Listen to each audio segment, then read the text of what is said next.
Shalom mes amis, c'est votre ami, votre frère, l'apôtre Fabrice Kiangata. Je suis venu vers vous pour vous apporter une parole d'encouragement. Alléluia. Bien-aimés dans le Seigneur, je vais parler de la victoire dans l'échec. Souvent, bien-aimés dans le Seigneur, nous voyons que l'iceberg, au-dessus de l'échec, au-dessus d'une déception, au-dessus d'une situation, bien-aimée dans le Seigneur, qui a l'heure d'apparaître comme un échec. Mais en dessous, bien-aimé dans le Seigneur, se trouve une grande victoire qui est incorporée et qui est attachée à cet échec. Donc c'est pour cela, voilà pourquoi je parlerai de la victoire dans l'échec.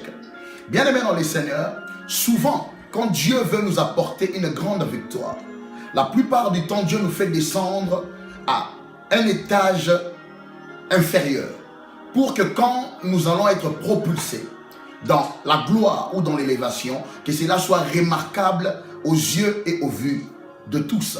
Bien-aimé dans le Seigneur, Job était dans une situation excellente, dans une vie paisible, dans une situation de gloire. Mais Dieu avait pour but de l'élever et de le propulser dans la double portion, dans une gloire plus élevée. Mais avant que cela n'arrive, Dieu a créé un échec, un problème, pour que ce problème-là l'amène à une dimension ou à un étage inférieur, afin que quand l'élévation viendra, que cela soit remarquable aux vues et aux yeux de tous.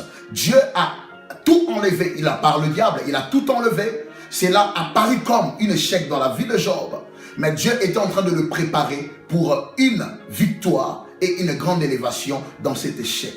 J'allais te dire ceci, souvent Dieu permettra que des problèmes arrivent au devant de ta victoire et de ton élévation. Ça sera juste pour que les gens puissent bien le remarquer. Parce que quand tout va bien, personne ne remarquera. Il faut qu'il y ait un problème qui t'amènera dans un étage inférieur pour que tout le monde puisse regarder. En fait, l'échec premier qui viendra dans ta vie n'a que pour objectif d'attirer l'attention de tout le monde.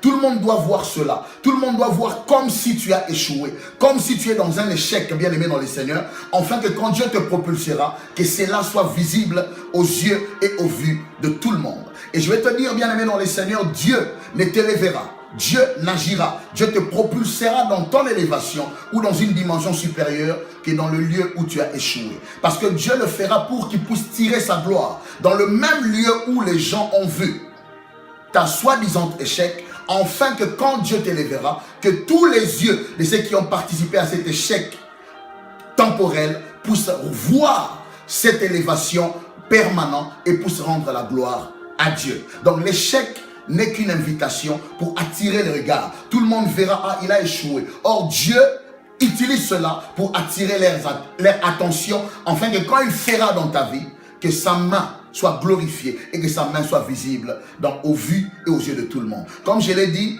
dans un iceberg, la partie dont nous voyons est petite par rapport à la partie invisible. Cet échec, bien aimé dans le Seigneur, apparente est minime par rapport à la gloire qui est réservée en dessous ou en dessous de la mer, bien aimé dans le Seigneur. C'est pour cela, crois en Dieu, attache-toi en Dieu, peu importe ce qui peut apparenter, ce qui peut donner l'image d'un échec. Mais je te dis qu'il y a une grande victoire qui est incorporée dedans. La victoire dans l'échec. Crois en Dieu, attache-toi en lui et tu témoigneras. Dans le lieu où tu as échoué, dans le lieu où les gens se sont moqués de toi, c'est le même lieu où Dieu te glorifiera et Dieu t'élèvera. Votre ami, votre frère, l'apôtre Fabrice Kiangata. Que Dieu vous bénisse.